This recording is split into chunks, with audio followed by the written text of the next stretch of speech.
And I wanted to begin our discussion, Mr. Agarwal, by asking you, do you believe that voter ID laws increase voting among minorities? Congressman, the department has not taken a position on the policy angles regarding voter identification laws. That's a determination to be made by Congress and by the states. This is not a policy question I'm asking you.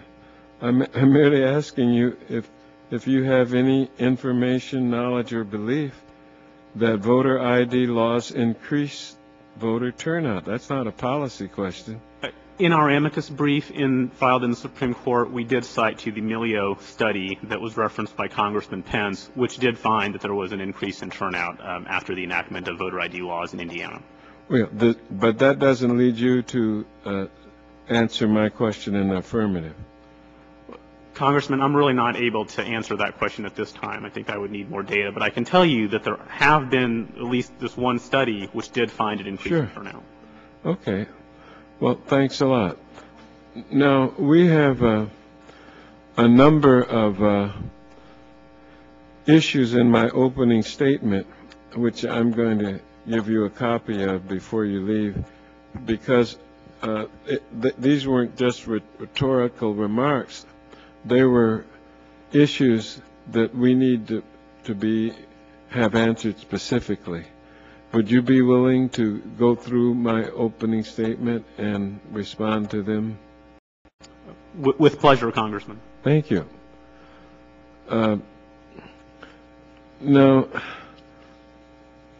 with regard to the Tim Griffin case in Florida, in which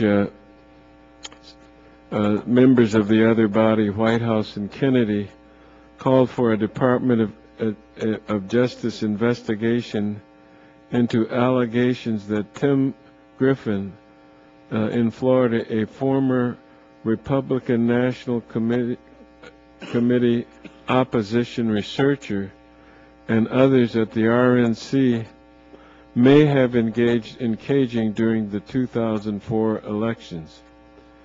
Are you familiar with that matter? Or have you heard about it? I have heard about it, yes. All right.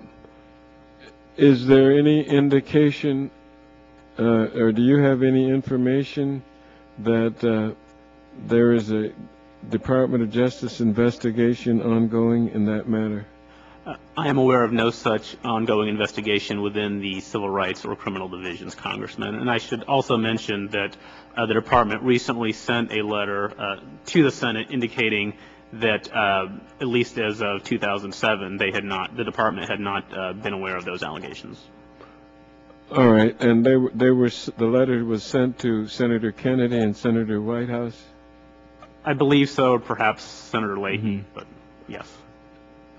So there's been nothing done about them, or it looks like there won't be any, even an investigation. Congressman, as I said during my opening statement, the department takes very seriously any allegations that voters are being discriminated against on the basis of their race, and I think we have an outstanding record of bringing lawsuits where necessary to protect the rights of minority voters. Well, yeah, but that doesn't answer my question. That's a wonderful statement on behalf of the Department of Justice. But you're doing nothing in this case. You don't feel that. Well, I guess I have to interpret for you what you're saying to me is that because you're so concerned about this issue and nothing was done, this must not have had any merit to justify an investigation. Is that what you're telling me in the way you talk in the Department of Justice? Congressman, whether any particular factual allegations raise an issue of a violation of federal law depends on all the facts and circumstances. Well, of course. I mean, how else could we operate since the Department of Justice has been depoliticized? But what's that got to do with what happened in this matter? I'm trying to find it out. Can we save a little time and you get back to me on this matter? Since I didn't get a letter and you're the first to tell me about it. Congressman, we will be happy to take a look at any allegations the congressman think raise a possible violation of federal law.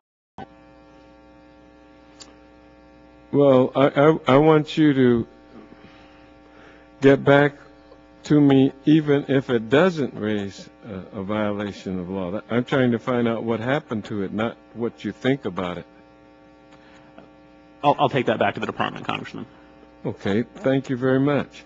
You know, I don't get the sense of cooperation, and maybe it may be my attitude and not your attitude. But, you know, you can fine-tune these responses and shape all you want, but we've got to get to the bottom of this problem. I understand that you're representing the department, and you've got to come here prepared to defend the department. I don't expect anything else. But you could save us a little time, because this isn't going to work anymore. I don't know where you testify, probably a lot of places, but we've got to get right down to the facts, sir. I'd appreciate a little more definitive response rather than us having to qualify, if you can. Absolutely, Congressman. With apologies, I did join the division in 2006, but I'll be happy to get the information that I can for you. Well, I joined the Congress in 1965, but nobody holds me responsible for everything that's happened either before or since then, and I'm not holding you responsible to know about everything that happened before 2006. Not at all.